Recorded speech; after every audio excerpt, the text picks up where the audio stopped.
ننګرهار ولایت کانال ریاست اړوند د مالدارۍ فارم.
یاد فارم په ننګرهار ولایت کې موقعیت لري او شاوخوا 300 غواګانو په درلودلو سره په 40 جریبه ځمکه کې جوړ شوی دی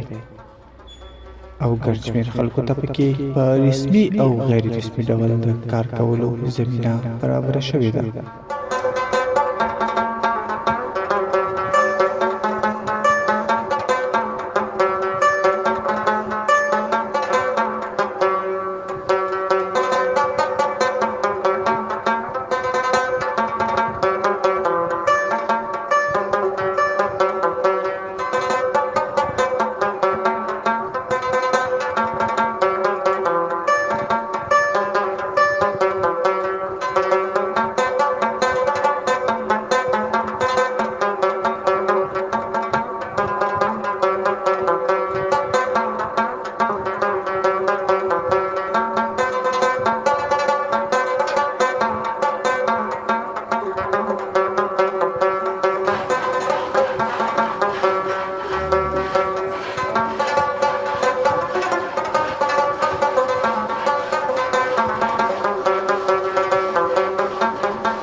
دا چې د دې فارم په جوړولو سره دولت او ولس ته څه ګټه رسېږي په اړه یې په دې راپور کې لیدلی شئ.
د پرګړې د مالدارۍ امارت کارګر یم او ټول هغه نن چې تاسو ګورئ زه په ګودسي لګیا یم اخته چې تاسو راغلئ راته نو لیدلم څومره وخت کېږي حاجي صاحب دلته کار کوي که درته ووایم ولا که همدلدلي ما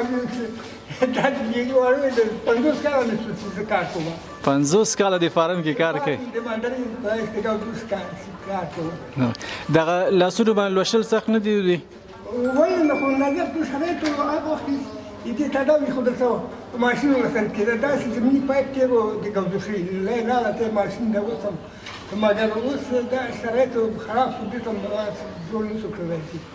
مونږ ته بخښنه غواړم تاسو ځوانان یاستئ دا اوسم دې هغه تداوي نه کوي دا بس هماغسې هغه شین خراب دي بیا هغسې جوړ نه شول زه 11 ساعته یو ساعت کې کم 11 او څلور 15 یعنې داسې په کرار راشو نو غوا داسې وایي چې 1 کیلو 11 کیلو شیدې کوي هماغه نه وخت نیسي ورته او که داسې لږ لږ شیدې کوي خو بیا ډېر ولسلی شم زه غواړم چې 2 کیلو شیدې ترې واخلم زه پرې راکشم همداسې او بس هغه زر ولسل کېږي او که داسې بیا زیاتې شیدې کوي 8 کیلو کوي بیا وخت نیسي نو د ځوانۍ په نسبت اوس به کمزوری شوی لوشلو کې د غوا وهله څونه چې سړی هغه کېږي همغه له پخېږي وایي د ټکر زما نو سره ښه نو بیا هغسې نه ده ډېره مننه یې ټول تاسو بندي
دا چې دغه فارم د لا ودې لپاره راتلونکي کې کوم پلانونه لري په اړه یې د یاد فارم امیر خپل آن داسې بیانوي کله چې کانال ریاست دا د شرکت په شکل باندې شو یو سهامي شرکت شو نو د دې لپاره مختلف پلانونه لرو اساسي عواید زمونږ چې دي همدغه مالداري د زیتون دي او نجارۍ برخه ده نو د دغه برخې مسؤلین دا چې مونږ یو نو زمونږ هم داسې پلان او تصمیم دی چې د ریاست د مقام سره دغه شته ستونزې امکانات په کار باندې واچو شته ستونزې حل کو امکانات په کار واچو تر څو زمونږ عواید لوړ شي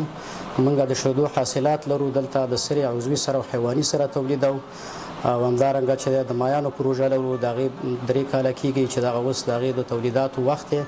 تقریبا ان شاء الله چې په سکه جمع کې به موږ لوړ عاید د مایانو د پروژې نه لاسته راوړو او په دلته په دې برخه کې موږ سره حیوانات د شیدو ډېرې غواګانې لرو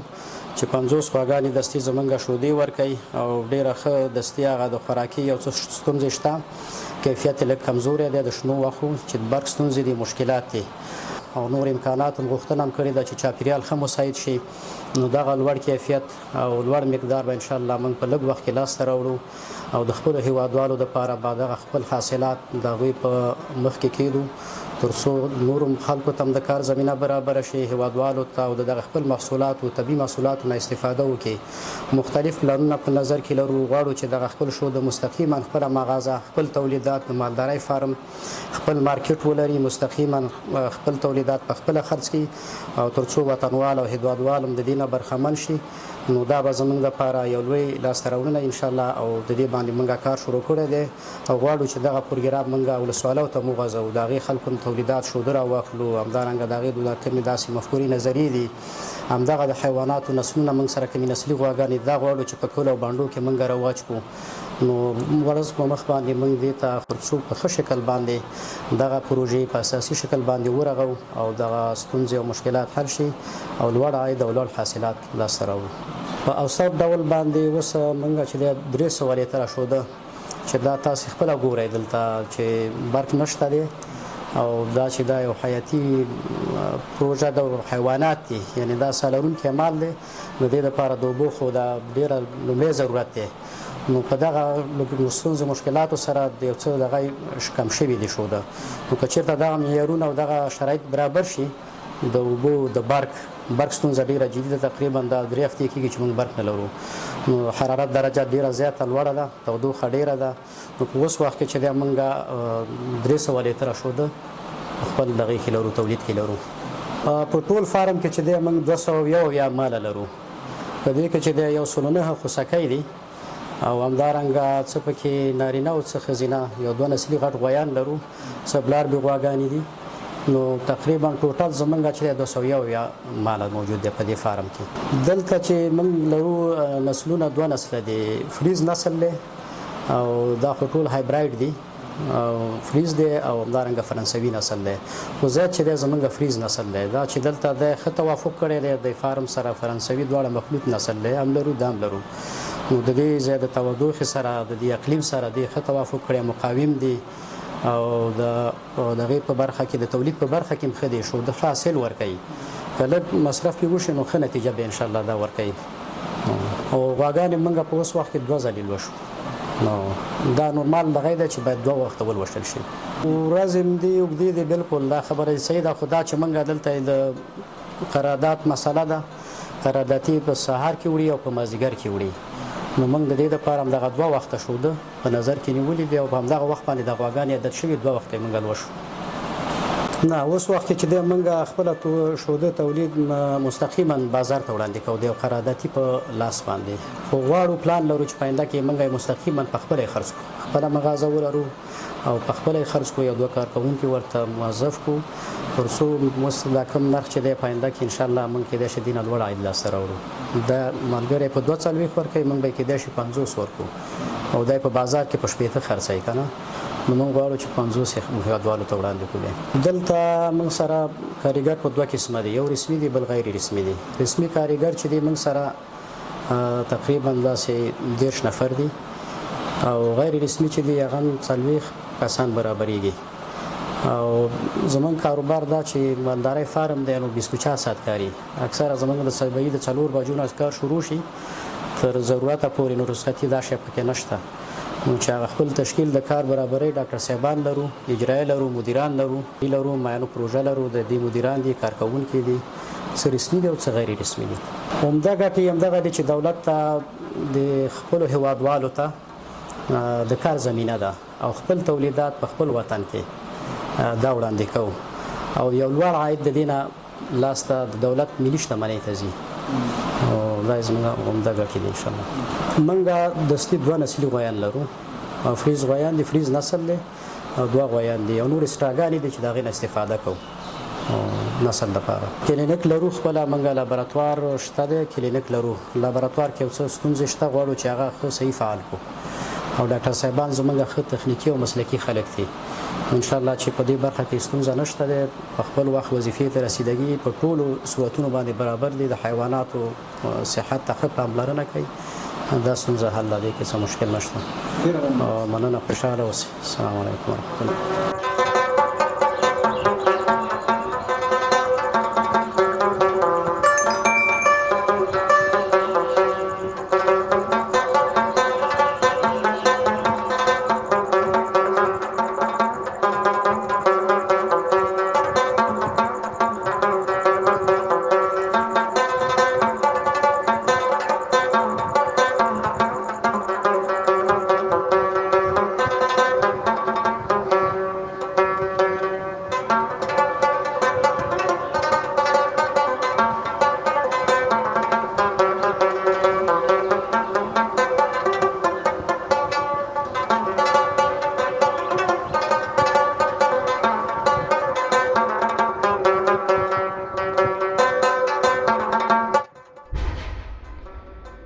په دغه فارم کې د موسم سره سم غواګانو ته مختلف قسمه خواړه ورکول کیږي چې په اړه د غذا او تغذیه مسؤل ښاغلی حضرت عمر وایي بسم الله الرحمن الرحیم. نوم مې حضرت عمر دی، د ننګرهار ولایت د کانال ریاست د مالدارۍ فارم د غذا او تغذیې مسؤل یم. او تاسې ګورئ عملاً چې تاسې راغلي حیوانات واښه یا لوپاجات خوري. موږ اوس سیزن د رشکې سیزن دی، د پټینه ساحې نه رشکه راځي او په تازه شکل یې موږ روزمره مصرفوو. خو د دې لپاره چې د حیوانات د غذا نه په ښه شکل استفاده وکړي نو پکار ده چې دا کوتره شي، میده شي. نو د میده کېدلو دپاره موږ ریاست مقام ته پیشنهادونه کړي. انشاءالله ریاست په دې پا کې دی، پلان کې دی، په غور کې دی چې موږ ته ماشینري راوړي تر څو موږ لوپاجات په خپل وخت سره کوتره شي او د هغه څخه مخنیوی وشي د خرابېدو څخه. موږ د مالدارۍ فارم لپاره چې کوم لوپاجات کرو هغه د هډې فارم کې کرو. هډې فارم یو جدا امارت دی زموږ نه، او هغوی موږ ته واښه کري، اماده کوي او موږ یې راوړو حیواناتو ته ورکوو. خو هډې فارم هم د کانال په مربوطاتو کې یو امارت دی او د فارم جدا دی، مالدارۍ او د هډې فارم جدا دی. خو د لوپاجاتو کښت یې ټول موږ ته هډې فارم کوي. موږ اکثره وخت کې موږ رشکه کو استعمالو. رشکه چې دی د نورو غذا نورو هغه په لوپاجاتو په نسبت غذایي ارزښت هم ښه دی او حیواناتو د هضم ښه قابلیت هم لري، هضمېږي هم په اسانۍ سره او موږ رشکې نه استفاده کوو. او ځینې وخت کې موږ د نه استفاده کوو، د رشکې نه به جوار هم موږ کارو ته د نه استفاده کوو، د جوارو نه. ولې نه؟ بوست اصلا د غذا یوه برخه نشي کېدلی. بوس د حیواناتو د بستر په خاطر استعمالیږي په نوره دنیا کې. خو موږ په افغانستان کې دلته د بوسو نه د غذا په منظور کار اخلو. خو کوم شیدې چې په لوپاجاتو په شنه واښو حیوان کوي هغسې په بوسو نشي کولی، ځکه بوس چې د هضم پروسه سخته ده، هضم هم سخت دی او حیوان ته یې نه هغونه انرژي نشي اخیستی کوم چې د شنو لوپاجاتو نه اخلي. ډېره مننه تاسې نه.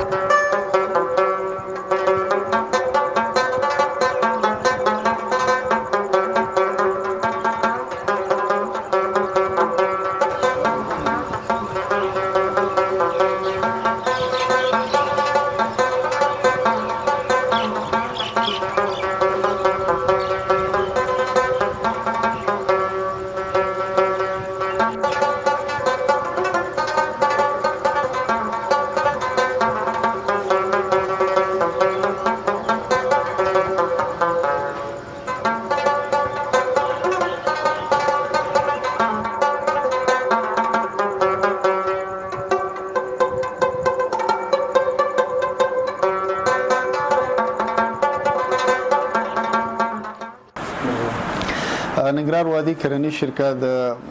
خپل لبنیاتو په پار باندې ځان غني کولو لپاره په کانال د تاسیس سره سم په دریو فارمونو کې مجهز د مالدارۍ عصري فارمونه لرله چې له جملې کولای شو یو چې امداوس چې موږ کوم ځکه ناس یو دغه فارم د دې سره په خوا کې په دوم فارم کې موږ د مالدارۍ یو مجهز فارم لرلو. د دې سره په خوا کې په دریم فارم کې هم یو ډیر مجهز د مالدارۍ فارمو. د معلوماتو د مخینه په دریم فارم کې موږ هغه مهال هلته 916 سره غواګانې لرلې چې تازه لبنیات به هر سهار هغه مهال ارګ تتله. د دې لپاره چې د لبنیاتو په برخه کې ننګرهار کانال شرکت کار کړی وي، خپل هیوادوالو ته خپل لبنیات کاغه شوده دي کاغه ماسته دي دا وړاندې کی او د پردیو د بې کیفیته لبنیاتو نه ځان خلاص کی. نو حاضر د مې په دوم فارم کې د مالدارۍ په خانه ویجاړ شوی فارم چې انقلابي شرایط او ناسازو شرایط هغه د منځه وړي او تخریب کړي وو، هغه اوس یو کرنی شرکت ته په واک کې ورکړی دی او دغه ماته به ان شاء الله د لبنیاتو کچه ورسره لا زیاته شي. دا موږ تاسو چې اوس کوم ځکه ناس یو د هډې فارم اړوند د مالدارۍ فارم دی، لکه څنګه چې تاسو ته مخکې دغه فارم قدرمن امیر صاحب معلومات درکړه. دغه فارم نه موږ هر ورځ شاوخوا 300 لیتره تازه شوده هیوادوالو خدمت ته وړاندې کوو او له خمرغه د همدغه فارم لپاره اوس د لوپاجاتو په برخه کې کار شوی دی، کار ورته روان دی چې له برکته به دغه فارم د شودو اندازه ان شاء الله لوړی.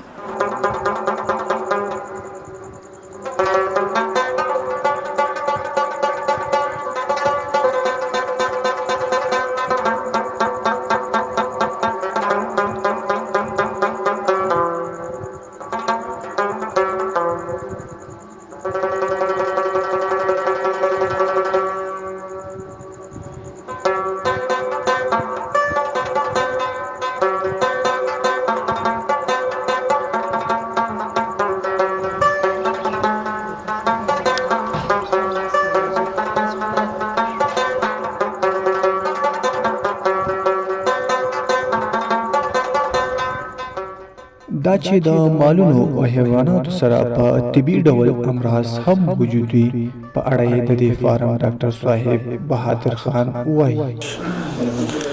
بسم الله الرحمن الرحیم. نوم مې بهادر خان دی او د ننګرهار پوهنتون د ویترنري پوهنځي نه فارغ شوی یم په 1390 کال کې او د 1391 کال نه دی خو ته دلته په دې فارم کې د ډاکټر په حیث باندې کار کوم. مرضونه موږ د مسلک په لحاظ باندې څو قسم لرو. یو هغه دي چې ساري ناروغي دي. د ساري ناروغیو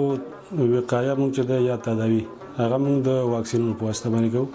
هغه چې د یو حیوان نه بل حیوان ته یا د انسان نه حیوان ته یا د حیوان نه انسان ته انتقالي هغه ته موږ واکسینونه تطبیق کوو. لکه په حیواني کې موږ لرو د طبق ناروغي یا لکه دا تیر کال چې راغلی و ډیره وژونکې ناروغي و د LSD په نوم باندې چې وه نو دې ته موږ واکسینونه کوو. د واکسین په واسطه باندې د هغې مخنیوی موږ کوو. او یو هغه ناروغي دي چې هغه ټریټیبل دي یعنې تداوی وړ دي. هغه دلته پیدا کېږي لکه اسهالات شو یا ټیمپانی دا چې د فتن موږ په کلینیک کې دواګانې لرو د فتن هغې ته تطبیق کوو. او دا موږ کرنتین ساحه خو مخکې چې وه پخوا وخت چې دا فارم ته جوړه شوې وه دا د فارم نه لرې لاندې هلته یو کرنتین جدا ساحه وه خو هغه اوس موږ دپاره آماده نه ده. هغه اوس مقصد کېدی چې دا ډېر د 10-12 کال نه مخکې نو یا د ریاست په هغې باندې خو هغه اوس موږ سره نه ده. اوس موږ د فتن په فارم کې ورته جدا ځای جوړ کړی دی د کرنتین په نامه باندې. نو کوم څاروي باندې چې زموږ شک شي چې دغه څاروی دغه ناروغي لري موږ هغه جدا کوو د نورمال او جدا ساحې ته انتقالوو. دلته خو زموږ ویزټ هر سهار وي. موږ دلته د مصنوعي القاح مدیر د ویترنر او د خوراکي مدیر درې بخشه موږ دلته لرو. هر سهار موږ چې کله حاضري امضا کوو د هغې نه وروسته په ټول فارم کې موږ ویزټ کوو او ماسپښین مازدیګر چې بیا رخصت کېږي بیا یو ویزټ کوو. نو په ورځ کې 2 ځلې موږ ویزټ کوو. هر څاروی چې مریض هغه معلومیږي او که مقتله به یې هغه معلومیږي. ځینې ډاکټران زموږ داسې چې هغه کورونه نږدې دي هغه کورونو ته ځي سهار ځي راځي او مازدیګر رخصتۍ کې بیرته ځي.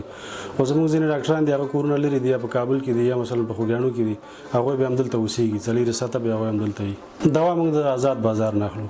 موږ ورته د کال یا د روبي موږ پیشنهاد کوو چې دغه دواګانو ته زموږ ضرورت کېږي هماغه د زموږ د پیشنهاد مطابق به موږ ته دوا اخیستل کېږي. حتما ولې نه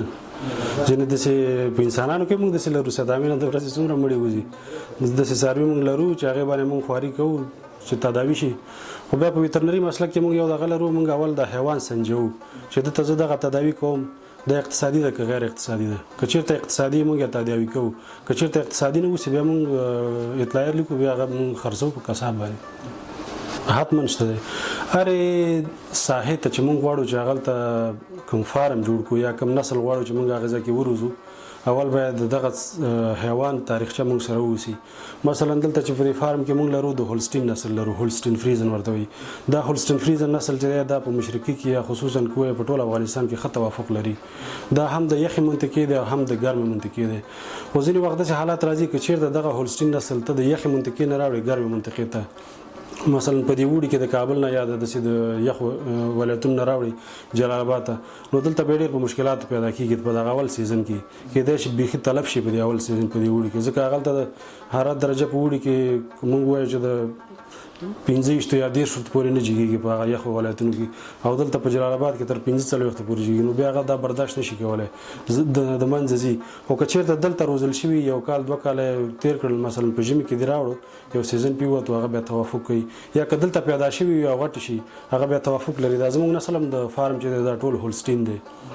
خو اوس یو بل نسل ورته موږ دغه کړی دی ستنې ورته راوړي دي یار په نوم باندې یا فرانسوي باندې چې مشهور دی.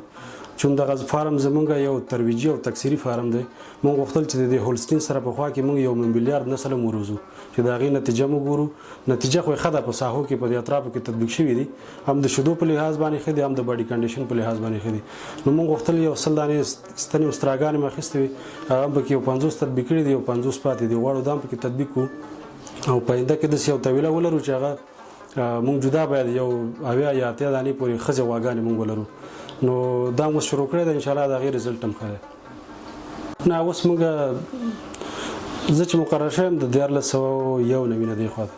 د هغې نه دې خوا ته موږ القای مصنوعي ورته تطبیق کوو ستنې ورته اخلو او هماغه تطبیق کوو ورته. مهرباني خیر اوس.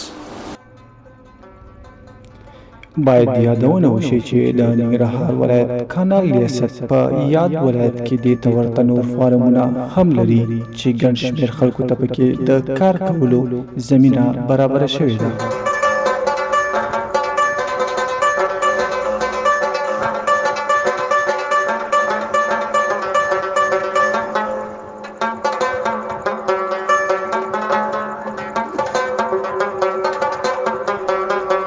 د یو سوکاله آباد او پر ځان بسیا افغانستان په هیله